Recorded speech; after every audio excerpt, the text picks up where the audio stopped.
Em menos de 24 horas protocolado, o Supremo Tribunal Federal já decidiu sobre o habeas corpus do Felipe Martins. Eu vou explicar para você um pouquinho do que está acontecendo. Também a gente vai falar de uma fala do Lula que causou um maior caos econômico. Foi tão grave, mas tão grave, que o mercado já está até falando em impeachment do Lula. A coisa realmente pesou agora para o lado do governo. Também a gente vai falar do Bolsonaro, que se manifestou sobre o caso da liberação das drogas. E o presidente da bancada evangélica apontou o dedo para o STF e disse: vocês vão perder. Pois é, a gente vai falar tudo isso nesse editorial. Seja muito bem-vindo ao nosso quarto editorial do dia. É sempre um prazer estar aqui com você. E bora para a notícia, né? A gente tem muita coisa para falar para vocês. Retomando agora a normalidade um pouco, de colocar mais matérias, mais pautas e debater tudo isso aqui com você. Então, assim, o seu comentário sobre o nosso editorial, sobre a forma que a gente está fazendo, o tamanho, o conteúdo que a gente está trazendo para te manter sempre antenado com as notícias, é muito importante, tá bom? Bora começar? Vamos lá? Pois é, vamos falar do Felipe Martins. Caso tenso, né? Em menos de 24 horas, após ter sido sorteado o relator, o Flávio Dino, ministro do Supremo Tribunal Federal, negou o habeas corpus para o Felipe Martins. Eu sabia, eu avisei, eu disse para vocês que isso ia acontecer. Mas enfim, vamos acompanhar a matéria do Gazeta Brasil, citando sempre a fonte para vocês. Na tarde dessa terça-feira, o ministro do Supremo Tribunal Federal, Flávio Dino, mandou arquivar o pedido de habeas corpus feito pelo ex-assessor de Bolsonaro, Felipe Martins, preso desde o dia 8 de fevereiro, na operação da PF, sobre uma suposta tentativa de golpe de Estado para manter o ex-presidente no poder. Argumento: pois é, um ministro não decide sobre a decisão do outro em habeas corpus. Então, para que existe, hein? Tá? Porque assim, para que se aceita distribuir, então? Porque sempre a decisão vai ser a mesma. Então, a decisão contra o habeas corpus ou não se faz ou vai sempre para o mesmo juiz. A decisão abusiva é do Alexandre de Moraes, o habeas corpus tem que ir para ele ou para o plenário direto, se outro ministro não pode decidir contra. Então, para que distribui para outro ministro? Mas assim, era óbvio que eu tinha dito para vocês que seria esse o resultado. Eu só não esperava que seria em menos de 24 horas. Tá? Vamos lá, pessoal. O governo Lula está causando um caos econômico. A coisa está tão pesada que setores do mercado já estão falando até em impeachment do Lula por causa das falas absurdas dele e do caos que o mercado está se tornando. Não é novidade para ninguém que pessoas mais abastadas, né, que têm um pouco mais de dinheiro, estão todas saindo do Brasil, porque não aguentam ficar mais no Brasil com esse caos que está acontecendo. Matéria do Globo: o dólar supera 5,50, né, foi a maior alta dos últimos tempos, após Lula dizer que não sabe se precisa cortar gastos ou aumentar a arrecadação. Você entende a gravidade da fala do Lula? Ele não entende, sabe? Assim, o óbvio. É a mesma coisa de um presidente perguntar para vocês para que serve a presidência da República. É óbvio que ele tem que cortar gastos. Agora, quando ele fala que se ele não sabe se vai cortar gastos ou vai aumentar a arrecadação, a gente já sabe para qual lado que ele vai partir: aumentar a arrecadação. Aumentar a arrecadação, diga-se de passagem, cobrar mais impostos, ferrar ainda mais o povo brasileiro. O presidente descartou a desvinculação do benefício de prestação continuada concedido a idosos e deficientes de baixa renda do salário mínimo e renovou as críticas ao Banco Central. Olha só, tudo isso numa fala só. As falas azedaram ainda mais o humor do mercado, preocupado também com o setor externo. A bolsa recuou, ou seja, a cada vez que o Lula abre a boca, o dólar sobe, a bolsa cai. Aí você que está me assistindo, talvez você não é uma pessoa que é muito antenada à economia, ao mercado, fala: não, mas quando alcança a bolsa, o dólar sobe, isso não tem nada a ver com a minha vida. Meu amigo, tem tudo a ver com a sua vida. Vamos lá, vários produtos que nós consumimos são importados Para você ter noção, maquinários de produção são importados, embalagens, muitas são importadas, produtos eletrônicos, então, nem se fala. Carros, também, a maioria das peças lastreadas em dólar. O combustível, lastreado em dólar. Então, quando a gasolina fica mais cara, você precisa pegar. Vamos pegar o ovo que é produzido lá numa granja lá em Minas Gerais e precisa ser vendido lá no Nordeste. Pois é, ele gasta combustível para sair de um lugar até o outro. E se gasta combustível e o combustível é lastreado em dólar, ficou mais caro, você vai sofrer com inflação. Aí eu te pergunto, se você, vou te dar um exemplo de inflação. Você tem um salário de R$ 1.500, você paga R$ 1.000 de aluguel e te sobra 500 para você comprar as coisas. Se tudo subir, o aluguel sobe tudo. Aí o seu aluguel pulou para 1.200 e os R$ 500 que você usava para compra, agora você está gastando 600. Mas você continua ganhando só os 1.500. A conta não fecha, entenderam?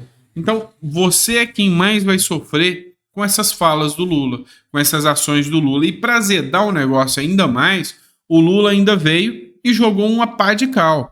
Falou que ele indica o presidente do Banco Central para o Brasil, não para o mercado, disse o Lula. Só que a gente sabe que para o Brasil é para ele mesmo, é para a galera, para os companheiros do Lula, para eles poderem fazer ali, né, as suas, vamos dizer assim, as suas benevolências entre uns e os outros, né, o seu toma lá da cá. O presidente Luiz Inácio Lula da Silva ainda não definiu quem substituirá Roberto Campos Neto na direção do Banco Central e afirmou que o nome escolhido será alinhado com os planos do governo para o Brasil e não para agradar o mercado. Tá entendendo por que o dólar bateu 5,50 agora? Deu para entender? E o pior de tudo, tá? Pior de tudo. O que acontece? Provavelmente pode ser nomeado mercadante. E aí é que o mercado vai explodir mesmo. Então, se você tem condição de comprar dólar hoje, apesar de estar caro, compra. Porque se o Lula nomear um mercadante, o dólar vai chegar a R$6. Mas aí tem um detalhe, tá? Você não vai dar conta de abastecer seu carro, você não vai dar conta de bancar a inflação que vai chegar aí com o governo Lula, não. Tá? E, inclusive, só para você ter uma noção, a dívida pública federal, a fonte dessa matéria é a Gazeta do Povo, atingiu 6,91 trilhões de reais, um aumento de 3,10%. Tá?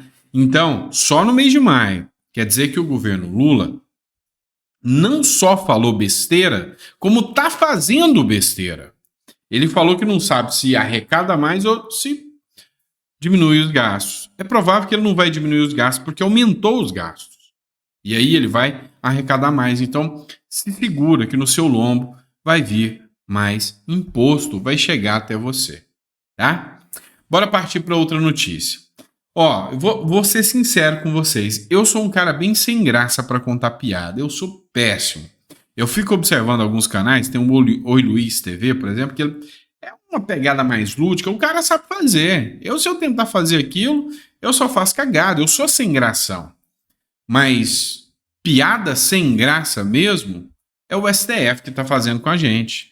Olha só. O Toffoli chamou o Alexandre de Moraes de censor-geral da República, em julgamento.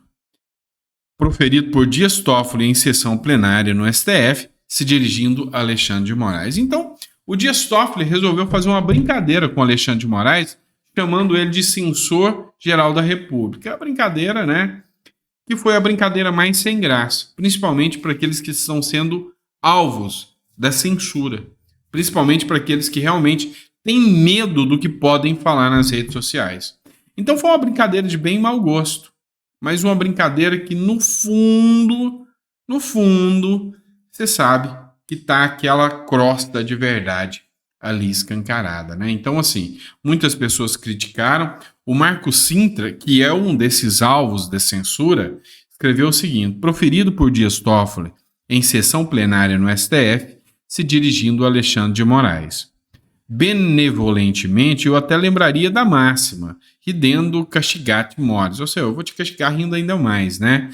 Mas vindo de quem veio, foi nada mais que uma gracinha mal sucedida do Dias Toffoli. E realmente, então, para quem está passando por essa questão censória, né, vê que eles ainda, além de tudo, fazem chacota com a sua cara. E para quem acha que não tem nada, um encontro em Londres denunciou a máquina de censura internacional e citou o Brasil, que o Brasil também está dentro dessa máquina. A matéria da Gazeta do Povo: violações à liberdade de expressão no Brasil e no mundo foram discutidas na capital britânica. Mais de 50 intelectuais, jornalistas, advogados, parlamentares e ativistas de 8 países participaram na semana passada do primeiro Fórum da Liberdade de Expressão de Westminster, acho que é assim que se fala, tá? Em Londres. O evento foi organizado pelo jornalista americano Michael Schellenberg, um dos autores do Twitter Files Brasil, e as entidades que ele preside, Civilization Works, tá?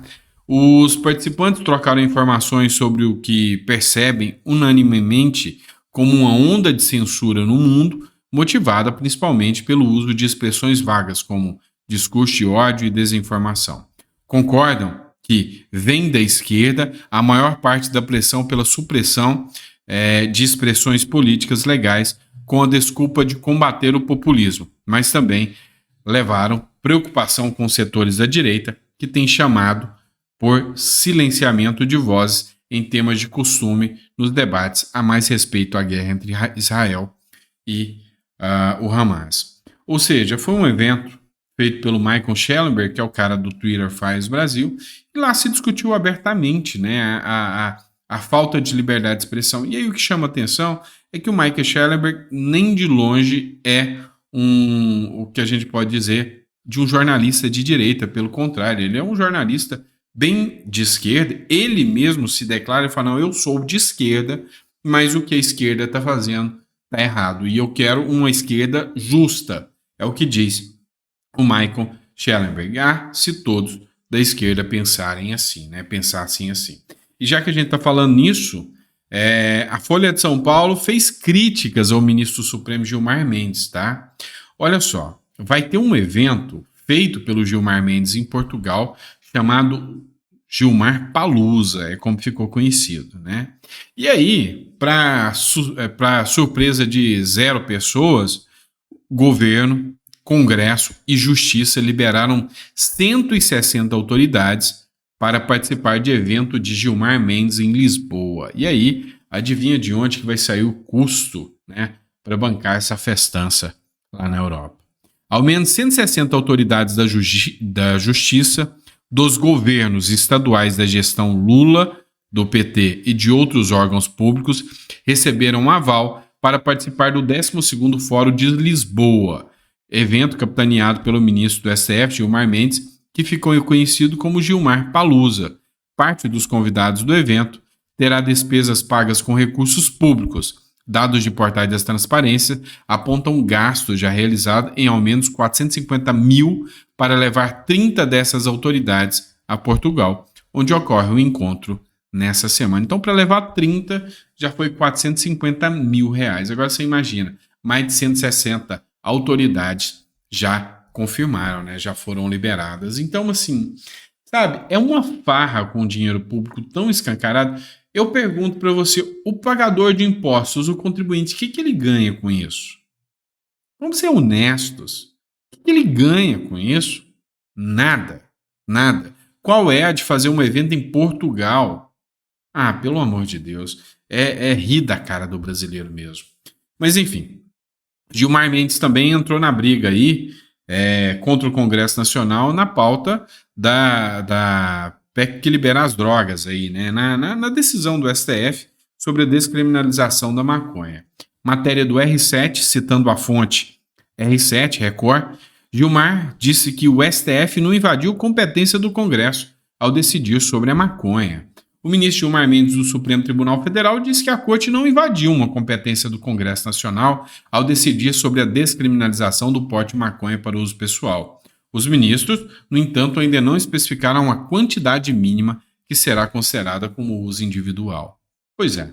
Então, o Gilmar Mendes acha que não, o STF pode decidir tudo o que ele bem entender, que nunca ele vai estar violando os preceitos do Congresso Nacional. Mas o presidente da Frente Parlamentar Evangélica falou que vai ter retaliação contra o Supremo Tribunal Federal. O Supremo vai perder, diz líder da bancada evangélica. Silas Câmara promete derrubar a decisão do STF que descriminaliza a posse de maconha.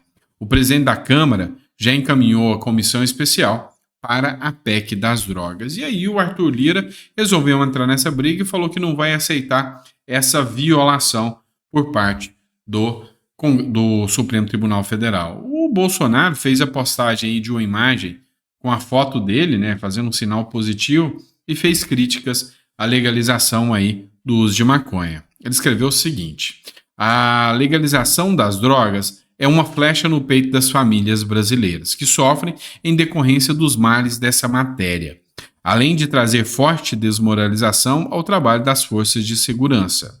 Não há país no mundo em que este tema, após a sua liberação, os índices sociais tenham melhorado. O que acontece é exatamente ao contrário: o aumento do tráfico, mais poder aos criminosos e explosões de lesões cerebrais incapacitantes aos indivíduos. Por fim, que o poder responsável pela representação popular seja respeitado. Ou seja, é uma crítica do Bolsonaro ao STF para que o STF respeite o Congresso Nacional. O poder popular eleito para representar a população seja respeitado. Respeitado por quem? Pelo STF. O Lira também entrou nessa briga e disse que o aspecto das drogas não vai ser nem apressada e nem retardada. Ela vai ser julgada no mesmo momento que já estava previsto, mas já criou, sim, uma comissão para discutir o fato, o que faz com que pode ser que isso dê uma acelerada aí, né? E o Lira também deu uma declaração. Ele disse que a Câmara dos Deputados já tem maioria razoável a favor do aspecto das drogas, né? O presidente da Câmara dos Deputados, Arthur Lira, disse na quarta-feira que há uma maioria na Câmara dos Deputados que se coloca razoavelmente a favor da PEC 45, que criminaliza o porte e a posse de toda e qualquer droga em qualquer quantidade. Na terça-feira, o deputado determinou a criação de uma comissão especial para analisar o texto. Ou seja, o Arthur Lira falou: não vou mexer, não vou acelerar, mas já cria aí uma comissão para a gente aprovar isso logo. O presidente da bancada evangélica, né, o líder da bancada evangélica já falou: vocês vão perder, STF. Vocês entraram nessa briga aqui e vocês vão perder. O que eu já expliquei para vocês é que isso pode voltar para a mão do STF depois, se for aprovada aqui uma lei pelo Congresso Nacional. E aí o embate vai ficar cada vez mais pesado. Vamos lá, pessoal. E o Romeu Zema que deu um tocão no Lula, né? O Lula convidou o Zema para a agenda, mas o governador mais uma vez disse que já tem compromisso. Esse embate entre o Lula e o Zema já é antigo, né? Já teve vez do Lula ir lá fazer inauguração de obras em Minas Gerais e não chamou o Zema. Outras vezes o Zema não quis ir. E agora, mais uma vez, o Zema falou que não quer papo nenhum com o Lula. Ganha meu respeito ao fazer isso. O governador Romeu Zema, do Novo, recusou o convite do Palácio do Planalto para participar das agendas do presidente Luiz Inácio Lula da Silva na região metropolitana de Belo Horizonte. Zema alegou já ter marcado compromisso na região norte de Minas. Lula desembarca em Minas Gerais no início da tarde dessa quinta-feira e cumprirá a agenda de vistoria de obras e anúncios até a sexta-feira. Ele visitará uma obra em Avenida de Contagem e fará anúncios em um centro de convenções de Belo Horizonte e vai participar da inauguração de outra obra em Juiz de Fora. O governador Romeu Zema falou que vai para o norte e que não vai poder participar dos eventos com o Lula. Na verdade, o Zema não está aí querendo papo com o Lula mesmo. Voltando ao assunto da PEC das drogas, um ponto, assim, até religioso sobre isso, né? O Papa já, dessa vez, ficou do lado certo. Papa critica a legalização das drogas e chama traficantes de assassinos. O Papa Francisco alertou contra a legalização das drogas e chamou o traficante de assassino em discurso durante uma audiência semanal na Praça de São Pedro, no Vaticano, nesta quarta-feira. A fala do pontífice se deu no contexto do Dia Internacional contra o abuso e o tráfico ilícito de drogas, instituído pela Assembleia Geral das Nações Unidas em 1987, que é celebrado hoje. E aí a gente entra naquele seguinte pensamento, né? Você acha que não existe uma agenda woke? Você não acha que existe uma agenda progressiva, progressista internacional que é aplicada? Você não acha que é só uma coincidência no Dia Internacional, né, da conscientização sobre as drogas, o STF resolver aprovar bem de véspera aqui a liberação do uso de maconha, da marihuana? Pois é, estranho pra caramba, não é? Estranho pra caramba mesmo. Mas enfim, é só teoria da conspiração, segundo alguns dizem, né? Vamos lá, matéria de conexão política. A Frente Parlamentar do Agronegócio critica o governo Lula por adiamento do Plano Safra e dispara, né? Desorganização e ineficiência do governo. Na terça, a Frente Parlamentar do Agro criticou duramente a decisão do governo federal de postergar o anúncio do Safra 2024. O evento, originalmente agendado para ocorrer na quarta-feira, foi adiado pelo Palácio do Planalto. E aí, teve manifestação. Os produtores rurais ficarão descobertos durante a primeira semana de vigência do plano. Ou seja, todos os problemas que estiverem na proposta inicial ainda precisarão ser corrigidos, o que leva mais tempo ainda para a chegada do crédito ao produtor. Uma desorganização e ineficiência diante das crises enfrentadas pelo setor da sanha arrecadatória estampada pela real atuação do governo federal, afirmou em nota a Frente Parlamentar do Agro.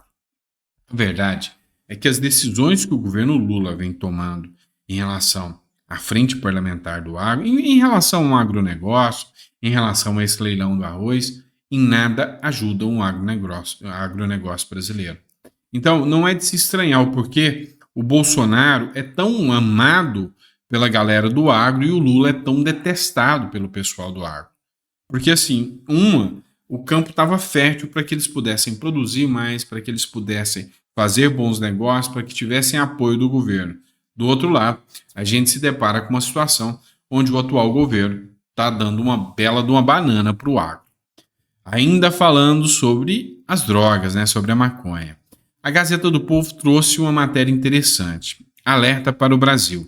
A Califórnia e Oregon sofrem consequências de descriminalizar a maconha.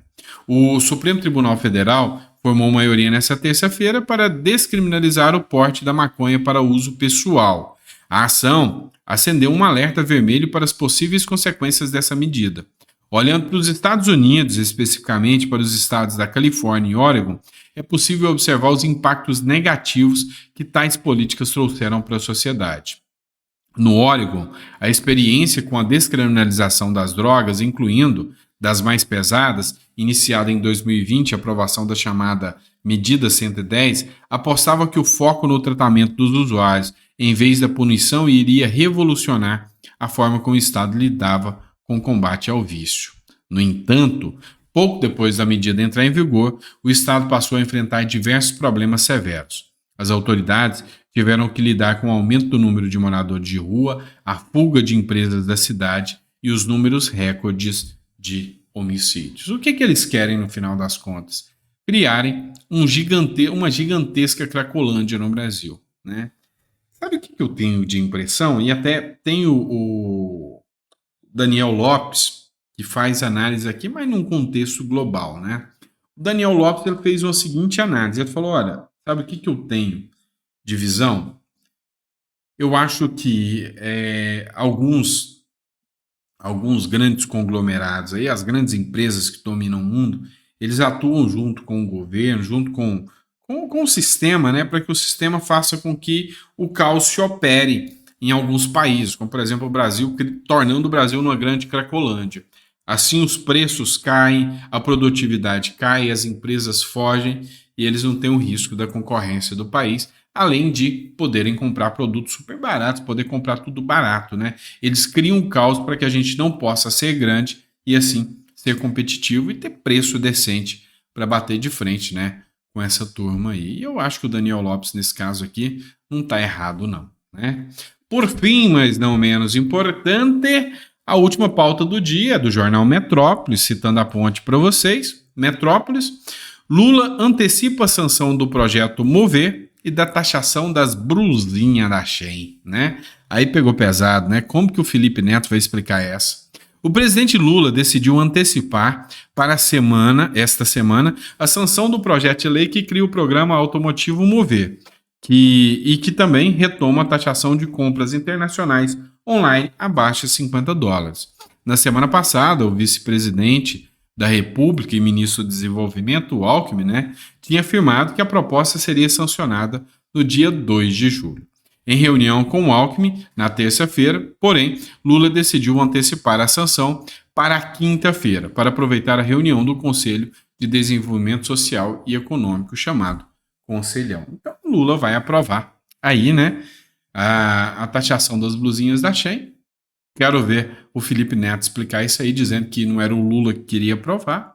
E aí, quando eu vi agora o nome do citado aqui, eu lembrei do Pavinato. Essa semana eu vi um vídeo, acho que é antigo, do Pavinato, né? O Pavinato é jornalista, e ele falando, eu já falei para vocês que eu sou péssimo de piada, mas assim, ele é muito melhor que eu.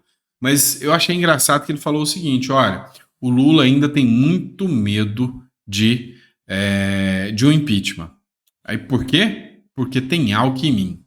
Você entendeu? Tem Alckmin em mim. Então ela ainda tem medo do Alckmin surgir aí. Mas a verdade é que o Alckmin, na realidade, nem como vice ele quer ficar mais. Nem como vice ele está atuando, a gente nem vê falar do Alckmin nas notícias. Para você ver como que a vida do Alckmin está mais tranquila do que a do Lula. Tá certo? Perfeito, pessoal. Obrigado por ter acompanhado a gente aí. Desculpa a piada sem graça do Alckmin aqui. Mas, enfim, né? Isso aí, tá? A gente tenta. No feito é melhor do que perfeito, tá bom? Obrigado, fica com Deus. Daqui a pouco, 9 horas, a gente volta com um resumão aí das últimas notícias do dia para vocês. Fechou? Abraço e até a próxima.